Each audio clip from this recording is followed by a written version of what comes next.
Hey folks, welcome to the channel and thanks for stopping by. I've been working hard in the garden and I wanted to show you some of the things I've been doing.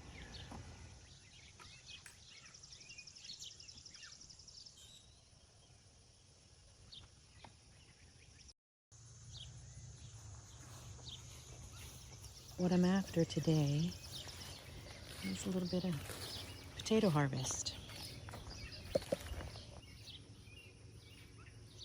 If you remember earlier in the season, I planted potatoes in these containers and they are starting to die back, which means I can begin harvesting them.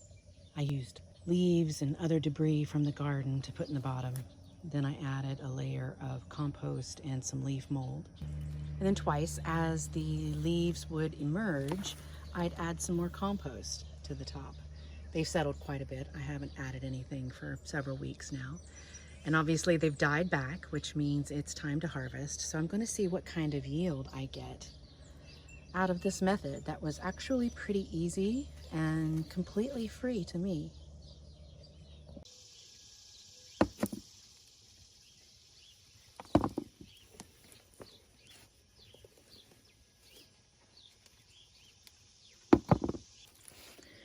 These are the perfect stage that we like them.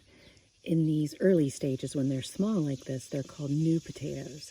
And they're really tender, and the skin is just so thin and delicious.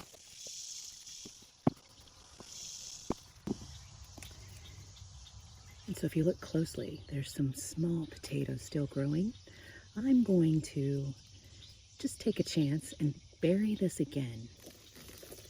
See if these potatoes will continue to grow. They might flop, but they might actually take off and we get another crop later on.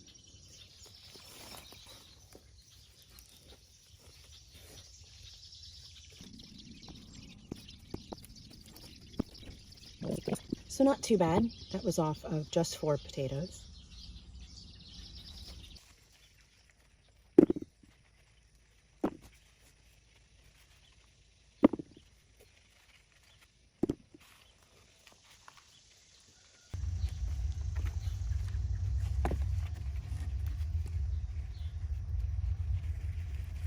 These are perfect.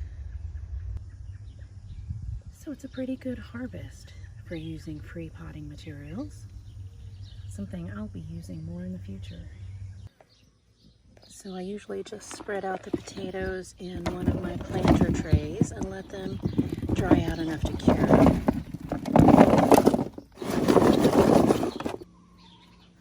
All right, I'm just going to leave these over here in the shade for a few hours till this dirt dries. I'll clean them up a bit before I take them inside. If you look right over my shoulder there, you can see some onions that are definitely signaling that they are ready for harvest. A few rains and poof, they flopped over. When they flopped over like that, that means they're not sending any more energy down into the bulb. And so we need to get them out of the ground so that we don't get any mold or rot.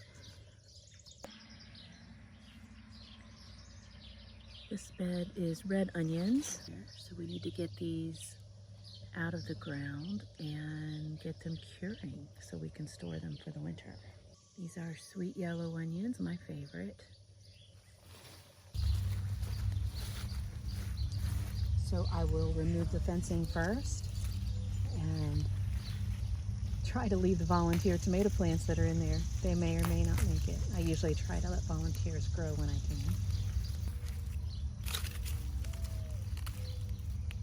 They definitely should have come out of the ground about a week ago. Unfortunately, we had flooding rains and I had to leave them in. So they're a little on the small side, but I personally like that because I don't use a lot at any one time, and so less that I have to try to refrigerate and repurpose later.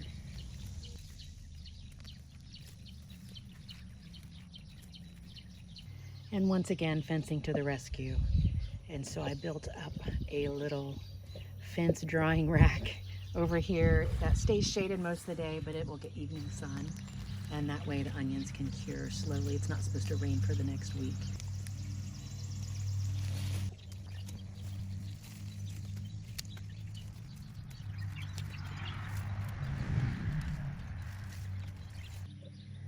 Yellow onions are in the sun and it's getting pretty warm, so I'm going to work quickly.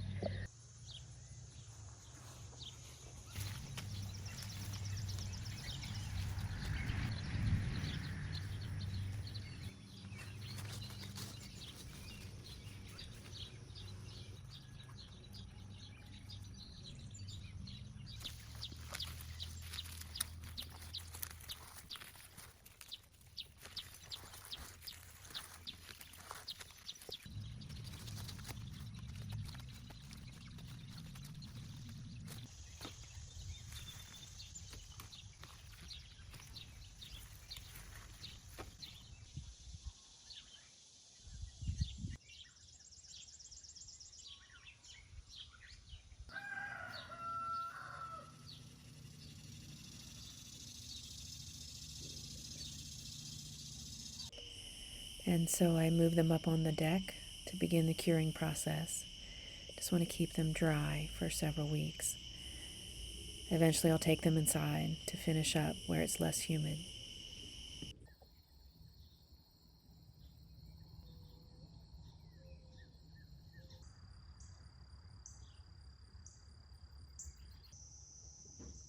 So the onions have been curing for a couple of weeks now, and the tops are pretty much dried up.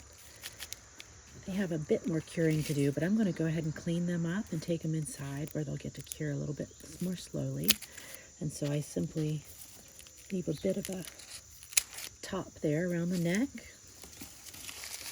and then I just peel back any dried skins and remove the roots. Just like to remove any of the soil that's on the side. I'll try to leave that dry skin, they'll store a little bit longer.